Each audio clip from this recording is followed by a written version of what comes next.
What's up everybody, cilinixfxcapital here. Are you tired of missing opportunities and losing money while trading in these markets? Then I might have the solution for you. For those of you who don't know, we run the Cilinix Crypto Signal and Premium group, in which I not only share my own trades, so profitable signals, but I also give you 24/7 mentoring to actually become a better trader yourself, and you gain access to a trading guide with multiple strategies and basic beginner tricks to actually become a profitable trader yourself. If you're interested in that, links will be down in the description or in the pinned comment, and make sure to check that out right now. If you join through Telegram, there's actually a limited time only lifetime offer in there as well. So check that out and hopefully we will connect. Good morning everybody, welcome back to Cilinix Crypto, or welcome to the channel if you're new, and welcome to your daily update on World Liberty Financial and WLFI, their token. We're going to do a full update. It's going to be an interesting update because there's some interesting things going on with WLFI. So we'll talk about that. I'll talk about what I expect short term, and also something I think you need to be aware of and something you need to be a little bit careful about. So let's get right into it. I mean, yesterday, of course, we briefly spoke about all the drama surrounding blacklisting and locking WLFI tokens. They have addressed some of that in a recent post on X. So I guess that's good. But ultimately, I don't think everything is cleared up yet. I mean, well, it's probably going to be fine, to be fair.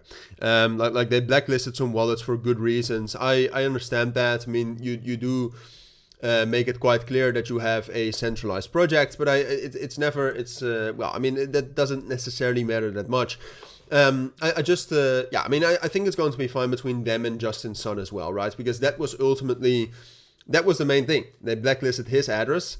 I think they'll resolve that, but honestly, they kind of diverted the thing, right? Because they blacklisted the address that was connected to Justin Sun, and then they said, oh, there's been this concern and this commotion about blacklisting addresses. Well, we did this to do that and that, but they never addressed why they blacklisted the Justin Sun address, as far as I know, and they might just keep that private. That's fine.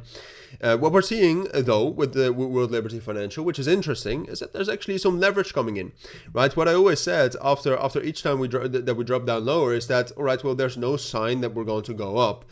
There's no negative funding rate, which, by the way, is still not the case right now, so that's slightly bearish. But that's okay. You don't need a negative funding rate to pump, right? So that it's not necessary.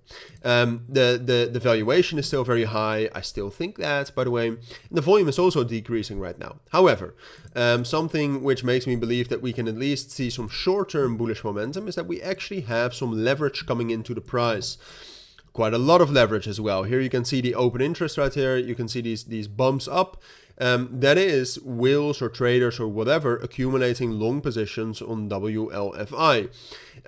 Could be insiders, could be whales. In either case, look, this is the 15-minute time frame, so this looks huge, but in reality, it's not. It's actually very minor leverage coming into the price. It's very early right here, so that's why we're actually seeing this move early, even though it looks like it's already been going on for some time.